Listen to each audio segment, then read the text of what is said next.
राहुरी, अहिल्यानगर आणि पाथर्डीच्या पोटनिवडणुकीच्या संदर्भामध्ये भारतीय जनता पार्टी आणि महायुतीचे उमेदवार अक्षय शिवाजीराव कर्डिले यांच्या प्रचाराच्या निमित्तानं मी आज राहुरी शहरामध्ये आलो आणि कारखान्याचे चेअरमन आणि मार्केट कमिटीचे चेअरमन श्रीयुत अरुणजी तनपुरे यांची भेट घेतली। आता माजी मंत्री आणि या विधानसभा क्षेत्राचे माजी आमदार प्रोजेक्ट तनपुरे यांची देखील भेट घेतलेली आहे। त्यांनी निश्चितपणे माननीय मुख्यमंत्री महोदयांच्या फोन कॉलद्वारे मान ठेवून फॉर्म भरला नाही, त्यामुळे मी प्रत्यक्ष फॉर्म भरण्याच्या सभेमध्ये आणि त्यानंतर झालेल्या बूथ कमिटीच्या सभेमध्ये त्यांचे जाहीररित्या आभार मानले आणि प्रचाराच्या निमित्तानं आज राहुरी शहरात आल्याच्या नंतर ते त्यांच्या कार्यालयात आहेत आणि म्हणून कार्यालयात असल्या कारणाने मी आज त्यांची प्रत्यक्ष भेट घेऊन महायुतीच्या माध्यमातून त्यांचे आभार मानलेले आहेत आणि एकूणच अनेक विषयावरती चर्चा झालेली आहे। या चर्चेच्या अंती त्यांनी अतिशय सकारात्मक दृष्टिकोनातून या निवडणुकीकडे पाहत असताना ही पोटनिवडणूक आहे, त्याला भावनिकतेची झालर आहे आणि राज्यात आणि केंद्रात सरकार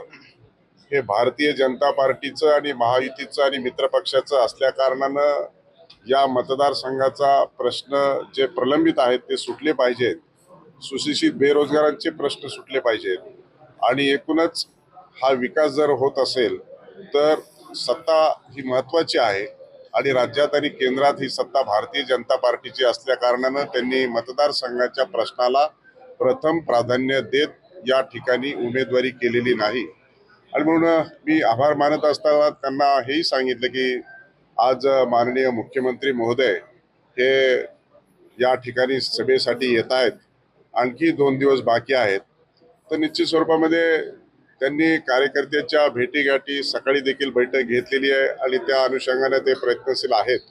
परंतु अंतिमतः मी हेच सांगितलं की माननीय मुख्यमंत्री महोदय आज राहुरीमध्ये प्रचाराच्या निमित्तानं येत आहेत आणि सांगता होणार आहे आणि त्यामुळं मला असं वाटतं की निश्चित स्वरूपामध्ये माननीय मुख्यमंत्री महोदयांचं या मतदारसंघामध्ये थोड्याच वेळात पदार्पण होणार आहे आणि त्या अनुषंगाने शेवटी राज्याचे सर्वोत्तम असलेले व्यक्तिमत्व आणि महाराष्ट्र राज्याचे माननीय मुख्यमंत्री महोदय हे आता काय सुदर्शन चक्र फिरवतात याकडं जसं आपणा सर्वांचं लक्ष आहे तसं माझं देखील लक्ष आहे। त्यामुळं माननीय मुख्यमंत्री महोदयच आता या जाहीर सभेला पोहोचत असताना त्या दृष्टिकोनातून अधिकृतरित्या सांगू शकतो। मी त्यांना तसा आग्रह केला, परंतु आता माननीय मुख्यमंत्री महोदय थोड्याच वेळामध्ये आता या ठिकाणी पोहोचणार आहेत, त्यामुळं काय सुदर्शन चक्र फिरतंय आणि काय निर्णय होतोय ते आपल्याला थोड्या वेळात कळेल। मतदारसंघातले प्रश्न सोडवण्याचं आश्वासन दिलं आहे, तसं आपल्या सभागृहामध्ये आपल्या कार्यकाळात ते दिसतील का?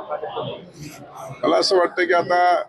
राज्याचे सर्वेसर्वा आणि महायुतीचे नेते आदरणीय मुख्यमंत्री महोदय थोड्या वेळामध्ये आपल्यामध्ये पोहोचतायत आणि मला वाटतं त्यांचा अनेक वेळा संवादही झालाय, प्रत्यक्ष भेटही झालंय, त्यामुळे ते सुदर्शन चक्र घेऊन येणार आहेत आणि काय सुदर्शन चक्र फिरणार आहे त्यामुळे मतदारसंघाचा असेल त्यांचा व्यक्तिशय असेल ते माननीय मुख्यमंत्री महोदय त्या संदर्भामध्ये अधिकृतरित्या बोलतील।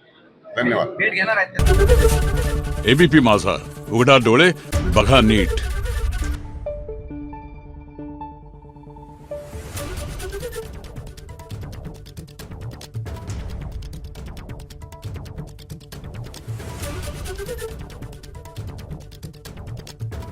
Thank you.